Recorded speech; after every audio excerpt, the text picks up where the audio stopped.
नमस्कार दोस्तों, मैं दीपक जोशी अपना पॉलिटिकल एनालाइज के लिए दोबारा से आपके सामने पेश हूँ। मैंने पिछली बार दिल्ली इलेक्शन के लिए अपनी प्रिडिक्शन दी थी। 2025 का जो दिल्ली का विधानसभा का इलेक्शन था, उसमें मैंने अपनी प्रिडिक्शन थी वो बिल्कुल सटीक बैठा। इस बार के प्रिडिक्शन में खासकर 5 राज्यों के चुनाव हो रहे हैं: असम, बंगाल, तमिलनाडु, केरला और पुडुचेरी। मेरा खासकर फोकस वेस्ट बंगाल पर है। वेस्ट बंगाल भारतीय जनता पार्टी और ममता बनर्जी के इर्द गिर्द घूम घूम रहा है। लेकिन मुझे इस चुनाव में ये नज़र आ रहा है, भाजपा 5 में से 3 स्टेट में अपना एनडीए और भाजपा की सरकार बनने की संभावना नज़र आ रही है। अब आने वाला देखना होगा आगे आने वाले समय में क्या होता है। लेकिन मैं मोस्टली वेस्ट बंगाल पर ही बात करूँगा, क्योंकि इनपुट मेरे पास सिर्फ वेस्ट बंगाल का है। इसके अलावा मेरे पास कोई इनपुट नहीं है। असम असम में बीजेपी की थर्ड टाइम मेजॉरिटी के साथ वापसी हो रही है, ये कंफर्म है।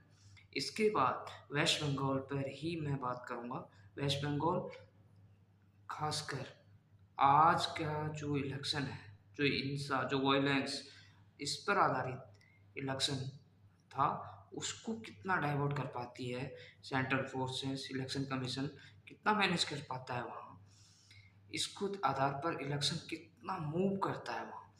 पहले 8 चरणों में 7 चरणों में इलेक्शन होते थे वहाँ, लेकिन अब सिर्फ 2 चरणों में इलेक्शन है।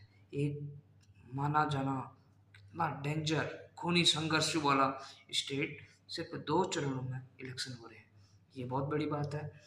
उसके बाद ये देखा जाएगा तृणमूल कांग्रेस की क्या स्थिति है, उसका एनालाइज करने की कोशिश करूँगा। तृणमूल कांग्रेस की भीतरी घात और वोटर लिस्ट से नाम कटने के बाद मैक्सिमम 63 लैक्स वोट का नाम कटेगा। ये कंफर्मेशन तो नहीं है, लेकिन मेरे हिसाब से इतना लगभग 63 लाख वोटर्स का नाम कटेगा। इसमें से लास्ट मोस्टली बांग्लादेशी घुसपैठिए हैं, जो इलीगल इमिग्रेंट हैं, उनका वोट करने की संभावना है। इसमें देखा क्या जाएगा कि बीजेपी 38-40 के आसपास वोट परसेंटेज है बीजेपी का, और वैसे ममता बनर्जी का 48 के आसपास वोट था 2021 के इलेक्शन में। लेकिन इस बार क्या है, वोटिंग का मार्जिन सिर्फ 10 और 5% का जो मार्जिन है, जीत का मार्जिन सिर्फ 2-4% का इन दोनों पार्टियों के बीच रह गया है।